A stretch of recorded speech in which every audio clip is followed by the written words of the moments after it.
Well, hello everybody, and welcome. If you're watching this video, then you're interested in some maybe beginner guitar help and some tips and some tricks. My name's Mark. I've been playing for a long time now. It's been about 30 years. I've been instructing for about 20. So yeah, I have a few tricks up my sleeve. I think there are some things that I can probably help you with, and I am going to really focus on the, let's say, entry-level aspects of guitar. There are lots of videos out there, some amazing players doing some amazing things, and I would encourage you to check those videos out. But I am here to help you get started and help you with some of the basics that I think are very important in laying down the foundation.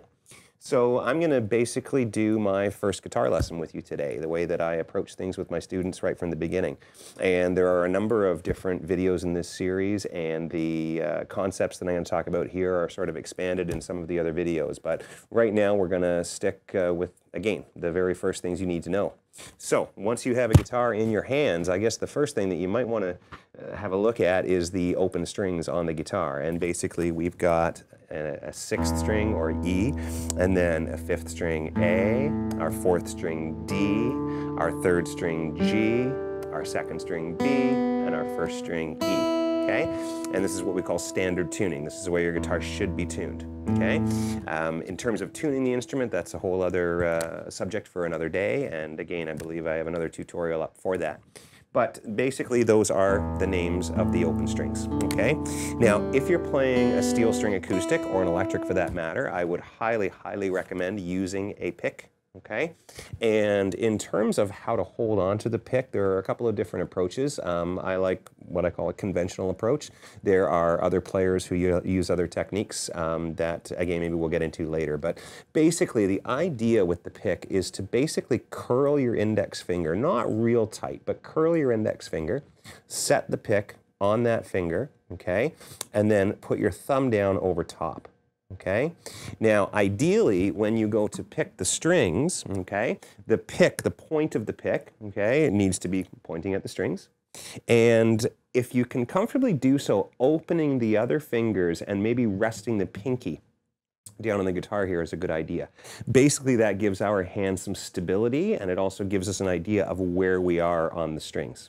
Okay, so basically first finger curled, not real tight, okay, but around enough, and the pick on that index finger and the thumb over top. Okay, so that's our grip. Our wrist should be flat, okay, not arced, okay, basically flat, okay, and yeah, that's sort of how we hold the pick. And it's a good idea, a good practice in the beginning, just to try picking different strings at random. So let's say, okay, I want to play the 6th string E, and then maybe I want to play the 3rd string G and the 1st string E, and just moving around and trying to get comfortable, sort of gauging where the strings are, and especially maybe without looking, and then you can have an idea of your picking accuracy.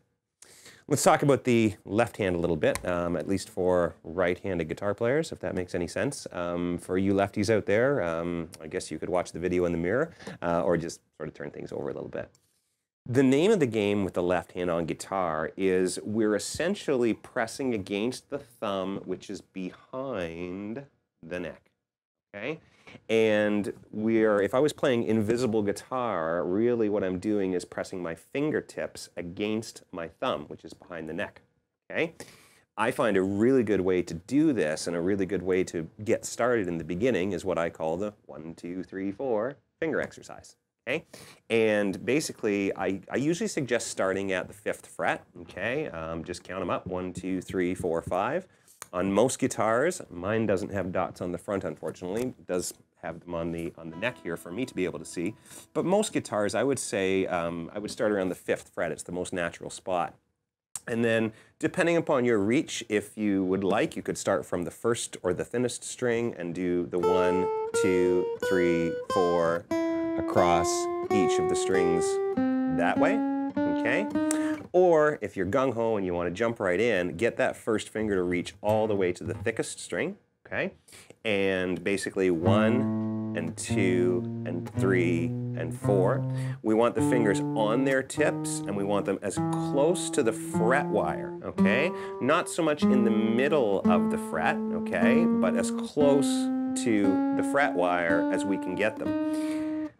funnily enough, it's not really our finger that plays the note. And I know that sounds a little bit funny, but it's really the finger pressing the string down against the fret. So the closer that you can get to the fret wire, okay, without going over, the easier it is to press down, okay, and the cleaner sort of note that you will get, okay? So again, I would sit down and just run this forwards and backwards and forwards and backwards. Note that we go all the way across the strings with the 1, 2, 3, 4 before we come back to 4, 3, 2, 1, coming back in the other direction, okay? You can mix this exercise up into any number of different variations. So once you start to get comfortable with the 1, 2, 3, 4, then maybe try doing odd fingers, the 1, the 3, the 2, the pinky, and 1, 3, 2, pinky. And again, take that pattern all the way across the neck of the guitar before you reverse it, 4, 2, 3, 1, 4, 2, 3, 1, all the way back across, okay? One more little variation here with our pick. We talked about the pick grip, okay? In the beginning, always picking down towards the floor, okay? So I'm striking the pick or striking the string in a downward motion, okay? As you start to get more comfortable, you may want to start experimenting with what we call alternate picking, or picking down, up, okay? Essentially, you can do this a couple of different ways. You can play notes in pairs, so you can do down, up on the first finger, down, up on the second finger, down, up for the third. So you're playing each note twice, but you're basically moving across like so. Again, start to get comfortable with that. So probably the next step would be to go down on one, up on the next, down on the third, up on the next, and just continue in that fashion across the guitar. When you reverse the fingering, okay, the pick continues to do the same thing. So even though my left hand reverses and goes 4, 3, 2, 1, okay, my right hand continues to do down, up, always starting with a downstroke and coming up after that, okay? And you can work it back down to the bottom. So again, basically the pick grip, that curled finger, thumb on top, okay? Sorry, curled finger, thumb on top, open the other guys, rest them down here. This doesn't apply so much to strumming, okay? When we start strumming chords, okay, we're not going to rest our pinky for that, but the hand still remains open. It acts a bit of as a bit of a counterbalance, okay? And then if we want to get into things like palm muting, where we're holding or resting the palm against the strings, then we've got access to do that, okay? Our left hand, again, the thumb's behind. Let the wrist come forward as far as reach is concerned to get around there. And we even cheat a little bit with the pinky. Of course, it's a little shorter than the other guys. So when you are doing that 1, that 2, that 3, that 4, you can turn your arm slightly in towards yourself, and that'll help you to extend that pinky as you're going across, okay? So many guitar players develop 3 fingers and not the pinky.